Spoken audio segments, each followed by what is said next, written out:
In the previous lesson, we saw how we can work with filters in GIMP and how we can apply different effects in order to alterate the image or also to correct the image in terms of focus and defocus and sharpen the image. We can also simulate some lens effect, and also we can generate noise as well as we can get rid of noise by enhancing the image. So we can either improve the image, do some correction on the image, or we can alter it. We can do something pretty artistic, like with all these filters, and also we can create art.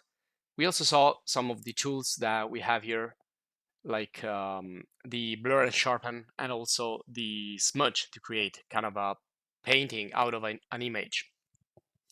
So just like we did with colors, where we can do color correction, or we can alterate the image and create something totally different.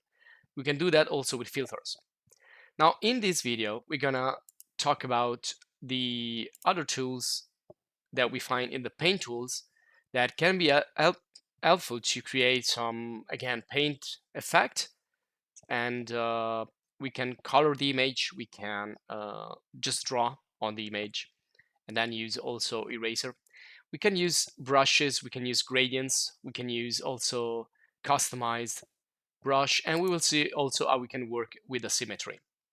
So I'm going to close this from the previous video. I'm just going to open another image where we can work.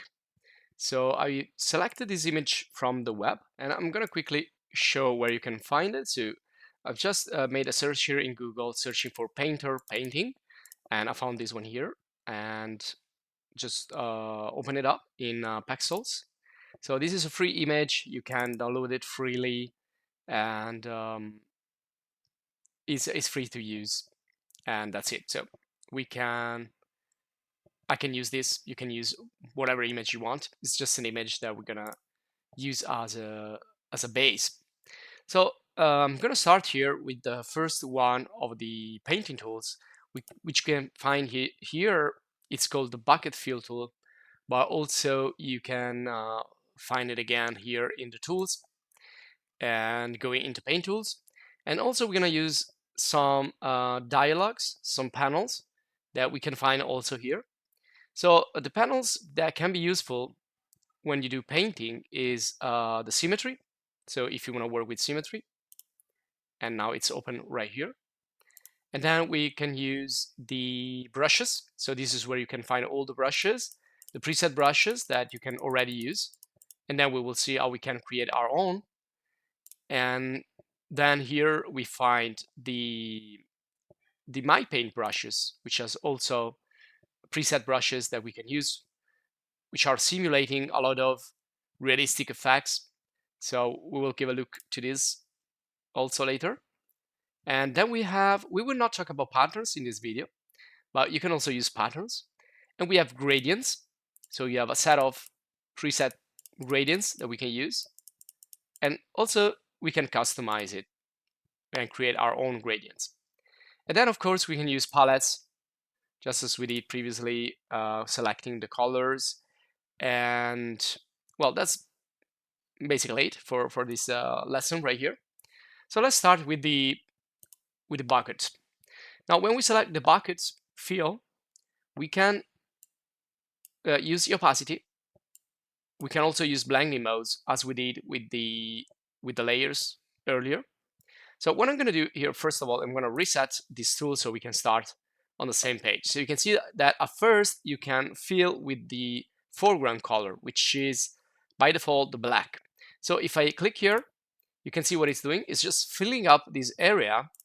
So it's kind of, if I am doing a fuzzy selection or a magic wand selection, so I'm only select that area which contains that particular color. So again, we are working with pixels, and we are mainly working with colors because it's recognized the color.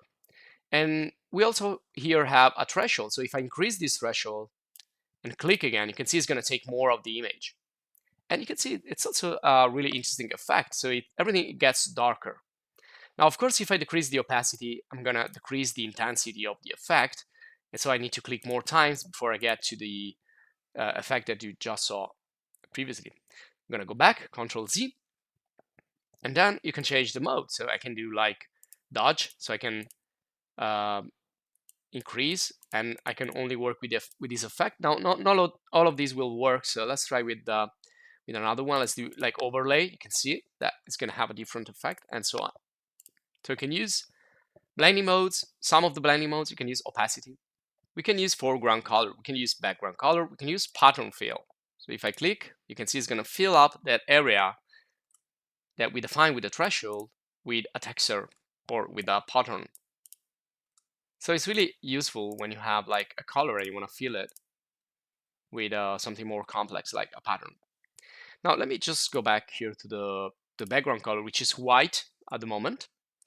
And if I want to change it, of course I can click here and select the color just as we did previously. So I'm going to select an orange here so you can see that I can paint with this. And another thing I can do is I can use selection, just as we again did this previously with color correction, with filters and other tools. We can also use it in combination with the fill and other painting tools. So when I select an area, let's use the free select tool, and I'm gonna just click quickly to create a polygonal selection here of the hand and the brush. There you go. So when I close this, now I'm only going to be able to work on this area that I selected. So if I use the fill or whatever other tool, I will only be able to paint on this area. So it's going to restrict the area, it's going to limit the area, not only with the threshold, but also with the selection. Now let me go back and deselect.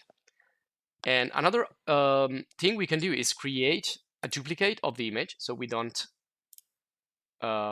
affect the original one. And we can also create an empty layer. So if I create an empty layer, there you go, it's going to be a transparent layer filled with transparency. So now when I use the fill, it's going to only work on that new layer, but it's not going to recognize the other pixel. So we have some other options here, and we can fill the whole selection. So if I fill the whole selection, it doesn't matter what I am, it doesn't have a threshold. So even if I am here, it's going to select everything. And you can also use fill by the art detection. So if you have like some strokes, it's gonna fill that areas inside those strokes. Now we're not able to go through all the parameters, so you can check the manual if you wanna know more about this. So you can see this is the fill by the art selection. So you have like a stroke like this, probably done with the parts that we're gonna talk about later, and then you can fill up what's inside those parts. So that's pretty simple tool to use.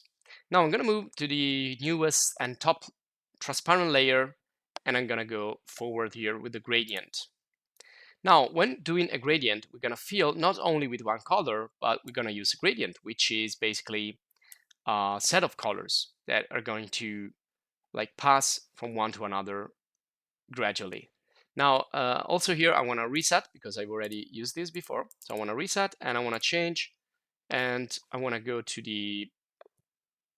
these simple gradients like this. So usually you find this really simple gradient, and then you can also modify it by clicking on these little crosshairs, and you can click and drag this yellow dot so you can define this a little bit better. Now, if I don't work with, let me just press ask to exit.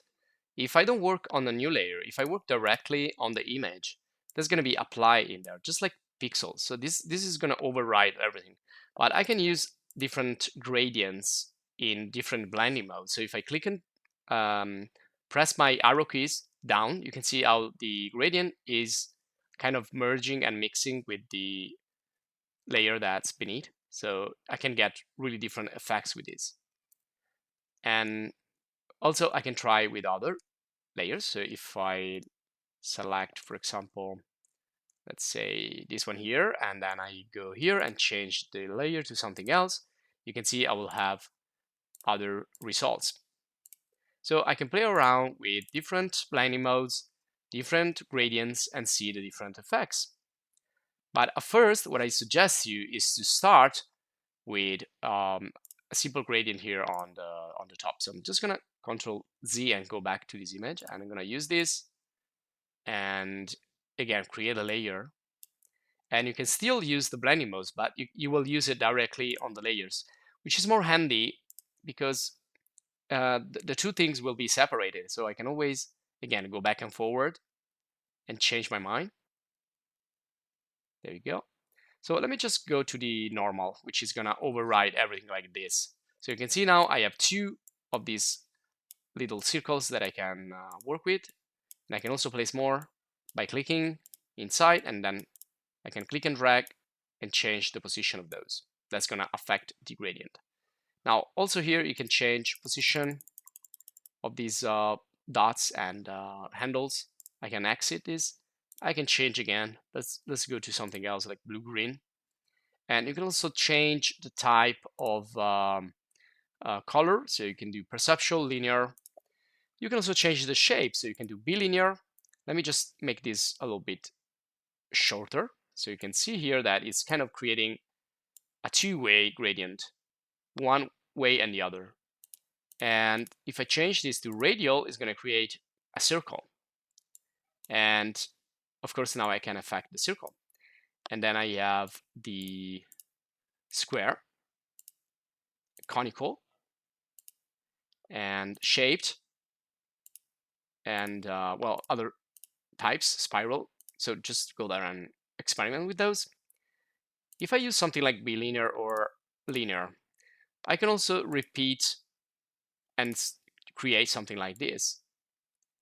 So create some repetition, which is really interesting, especially if we, again, play around with some overlay effect with the image that is, well, we can do that actually here. We need to do it on the layer again, so you can see how many cool effect we can get with this. It's pretty interesting. And again, we can still work real time with others. So let's use also the triangular wave, kind of a softer way. Then truncate, we only use one repetition of that gradient. So we can place it like here or here and so on.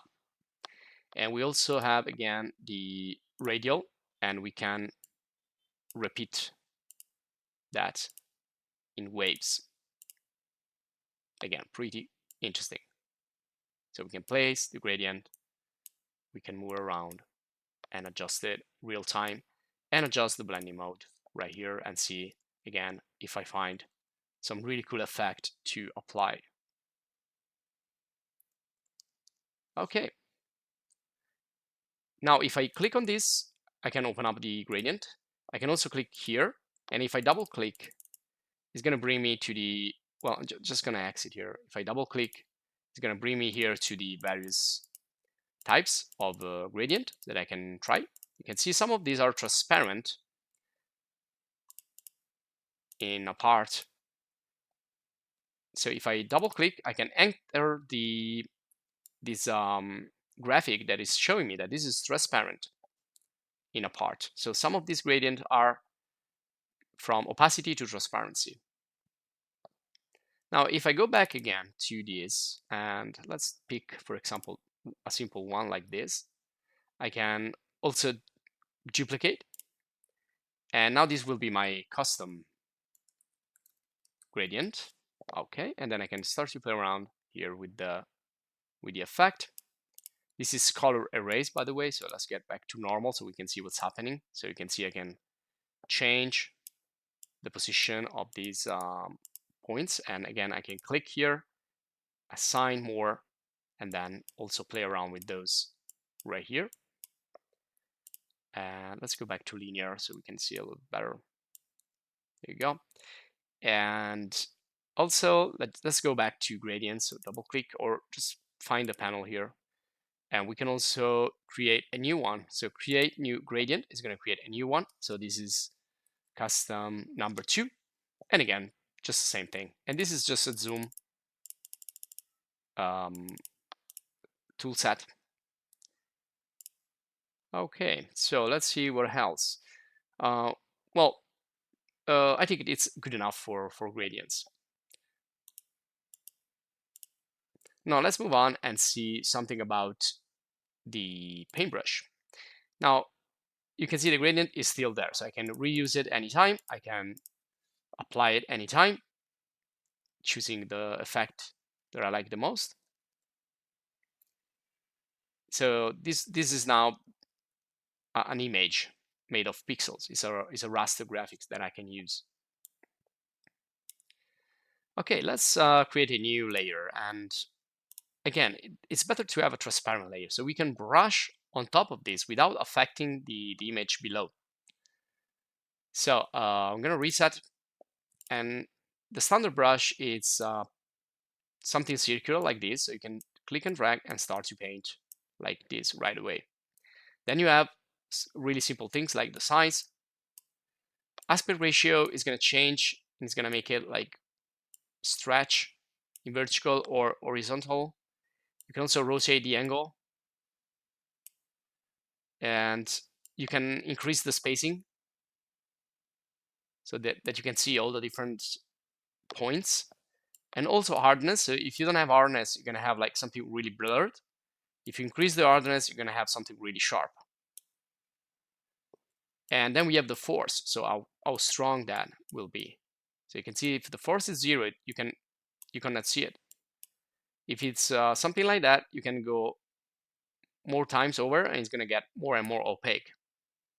Now let's go back and restart with another brush. So I'm going to select the star, for example. And this time I also want to, well, let's see first how it looks. So you can see again, if you want more space between one and the other star, you're just going to increase the spacing. Again, if you want to have less sharpness, there you go. So it's just a matter of how you adjust these parameters. But at the beginning, these are like preset with their own parameters.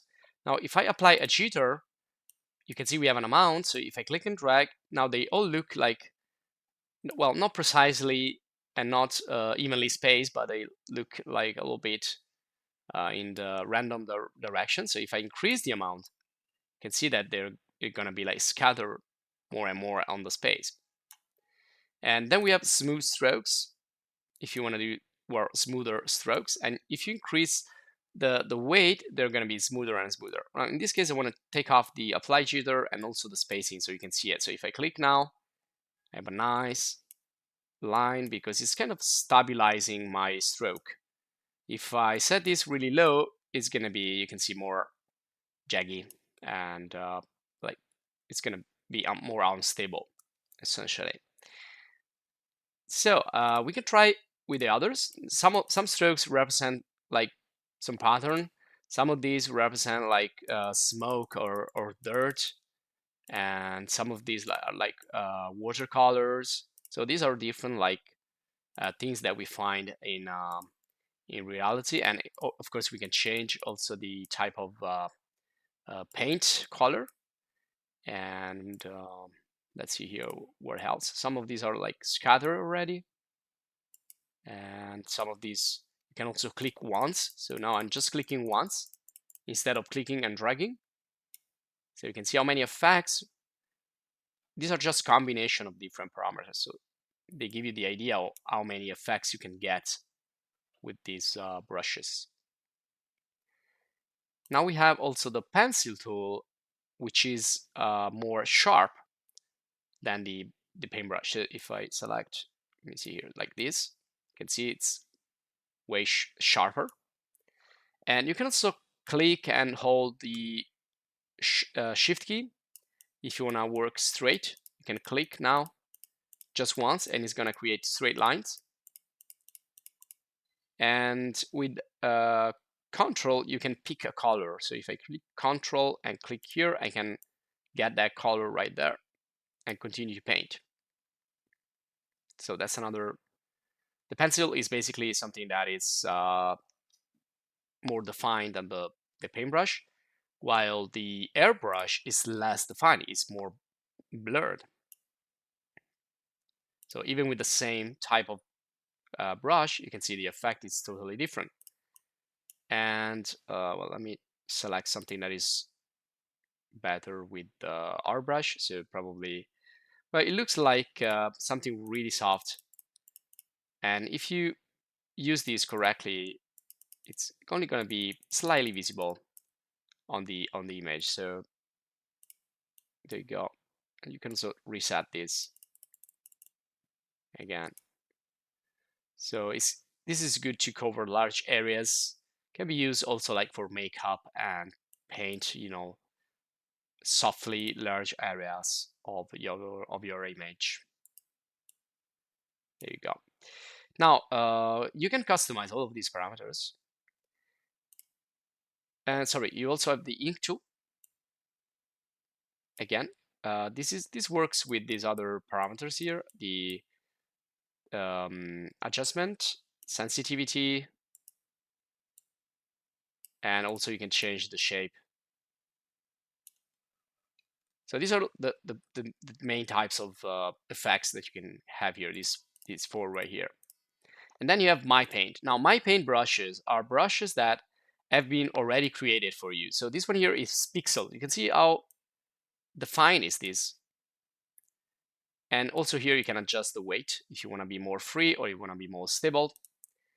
And let's see some of these. Let's try with this. So this looks like, I don't know, charcoal. And there you go. This is another effect. And then we have, well, one that I really like is these calligraphic brushes. And let me see the marker. So they're really different. So just go there and play around. This is more like oil painting. And there are really a lot of those. So you just need to spend some time. You will definitely find the one that you're looking for in all of these.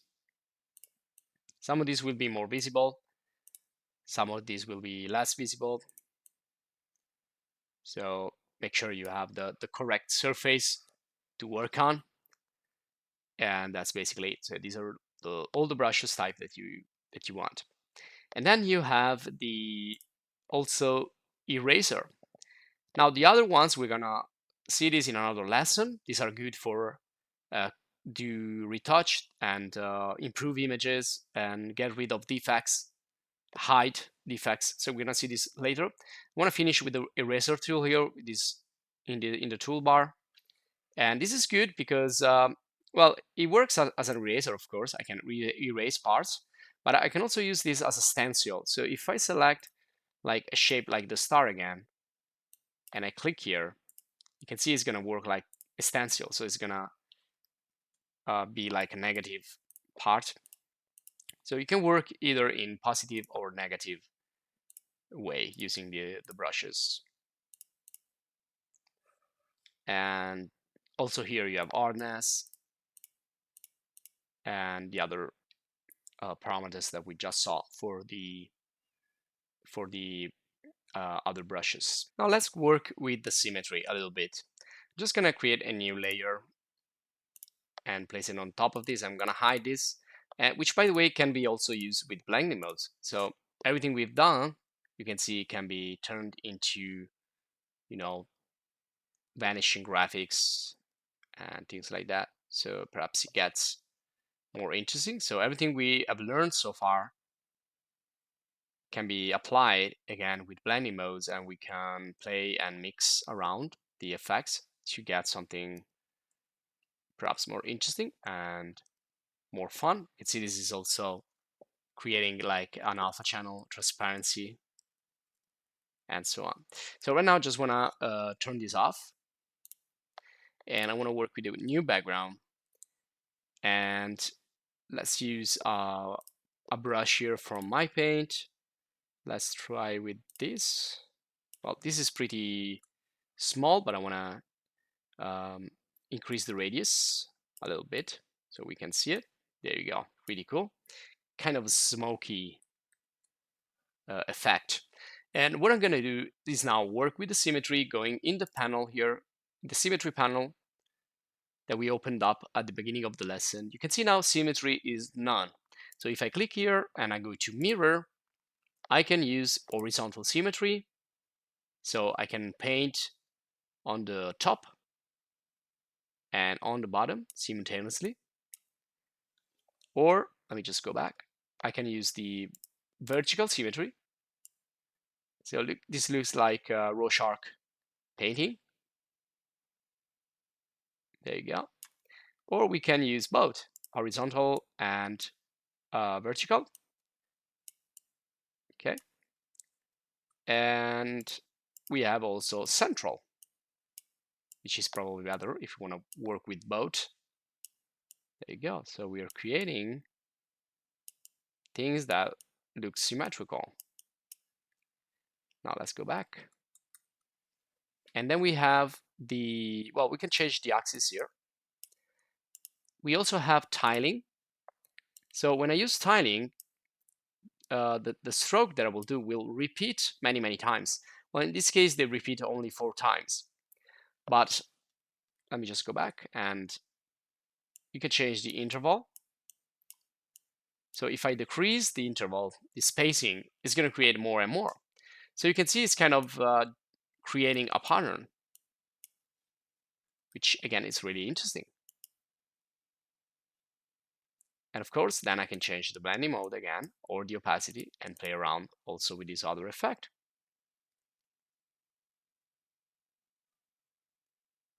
And also you can see transparency, alpha channel. Okay, so let's leave it to normal. And then you have, let me just go back here. Okay, and we have shift. We have also maximum stroke that you can set up for the X, for the epsilon. And now again, let's go back and use the last one, which is going to be Mandala. And this is really, really cool. So you can see it's kind of creating copies. So here I can define how many I want to see. So if I say like I want 9 or 10 copies, you can see it's creating 10 different strokes in 10 different directions. Really cool. And I can, of course, decrease or increase and change again the center. Okay, now let me turn off everything. And so I'm left with this. Now this could become my customized brush, because you can create customized brush.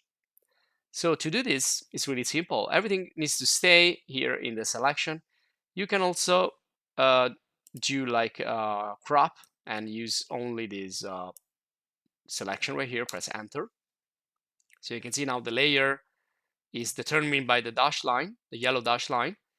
And so what I'm gonna do is go to the edit, and I can copy this or do Control C as usual. And instead of pasting it normally, I can go here to paste as, and I can paste this as a new brush. So if I now just turn this off, and I will just leave an image here to paint on. And let's select this layer.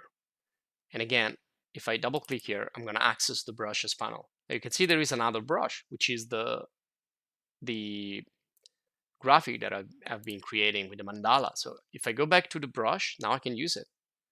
And you can see I can just paint big, or I can decrease the size. And that's another mandala effect. But I will change this now to the symmetry panel. So I'm going to go here over this. I'm going to take off the symmetry. I'm going to use this just as a standard brush, or perhaps again I can change the jitter, and there you go. So this is the way I can create my custom brush. So basically anything that it's inside your Canva here can become another brush that is your own, so you can work with that. So have fun here, play around with the brushes I'm painting in GIMP. So I hope you enjoyed this lesson, and if you did, please subscribe if you want to stay updated with other lessons. And also, if you want to thank us, if you want to support us, you can join the channel as a supporter. And you can also check out all the video guides and video courses in the channel. If you're interested, I'm just continuing here to playing around. So thanks for watching and see you in the next lesson.